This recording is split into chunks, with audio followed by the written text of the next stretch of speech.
So for adequate blood sampling, a tourniquet should be applied just above the intended venipuncture site. So remember, blood is best withdrawn from the antecubital vein or other visible vein on the forearm by means of either an evacuated tube or a syringe. It is recommended that the skin should be cleaned with 70% alcohol or isopropanol, and it should be allowed to dry spontaneously before being punctured.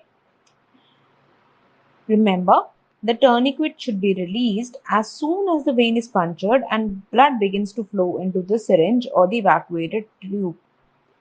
Delay in releasing the tourniquet will lead to shift of fluid and hemoconcentration as a result of venous blood stagnation. After the vein has been successfully punctured, the piston of the syringe should be withdrawn slowly so that no attempt should be made to withdraw blood faster than what vein is filling. Anticoagulated specimens should be mixed by inverting the container several times. Please note, whenever you're taking the blood, you have to follow the order of draw. What is this order of draw? The first sample should always go in the culture bottle.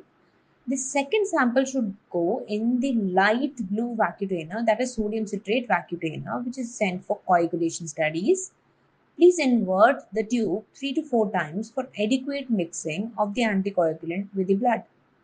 The next sample should go into the red or a golden top vacutainer, which is for serum. And in this, we can do biochemistry, folate levels, or any abnormal blood group antibody screening. Please remember, this has to be inverted nearly 5 times.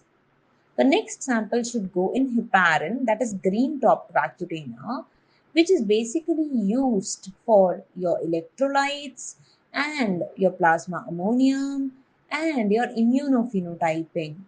Apart from that, remember, this tube has to be inverted 8 to 10 times. The next sample should go in EDTA, that is a lavender top vacutainer, which is dipotassium EDTA, which is used for CBC, ESR, peripheral smear examination. Again, this tube also has to be inverted 8 to 10 times. And the last tube to be collected is a sodium fluoride vacutainer, which is a gray topped vacutainer. This is basically used for glucose estimation because sodium fluoride inhibits enolase. Again, this tube has to be inverted 8 to 10 times. So this is how we follow the order of draw. The blood will spread along the contact surface between the slide and the spreader.